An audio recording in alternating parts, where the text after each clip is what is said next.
দর্শক বন্ধুরা, সকালে উঠেই একটা নিউজ দেখলাম। নিউজটি হচ্ছে লিবিয়া থেকে গেম দিয়ে ইটালি যাওয়ার পথে ৩৮ জন বাংলাদেশি ছিল ওই নৌকাতে এবং ৫ জন সুদানি ছিল। এর মধ্যে ১৮ জন বাংলাদেশি মারা গেছে। এখন কিভাবে মারা গেছে? বাংলাদেশ থেকে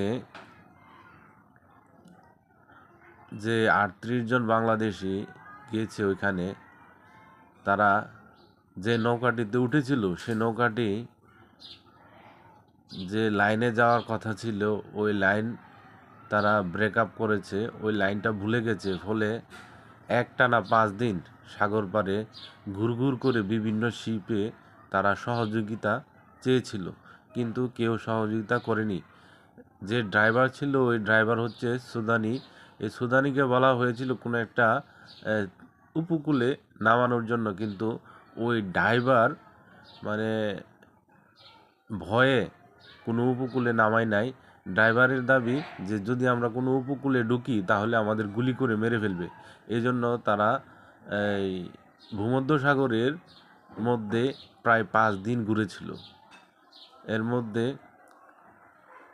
ঘোরার ফলে খাদ্য সংকটে না খেয়ে প্রায় ১৮ জন বাংলাদেশি মারা গেছে। যারা মারা গেছে তাদেরকে দালাল কর্তৃপক্ষের মাধ্যমে সাগরে ফেলায় দেওয়া হয়েছে। সুতরাং আমরা এ ধরনের অবৈধভাবে সাগর পাড়ি দিয়ে জীবন লাইফ সেটেল করার জন্য এত বড় আতঙ্ক, এত বড় রিস্ক আমাদের জীবনের জন্য না নেই। ধন্যবাদ। আশা করি ভালো থাকবেন, সুস্থ থাকবেন, অল্পতে বাঁচার চেষ্টা করবেন। ধন্যবাদ।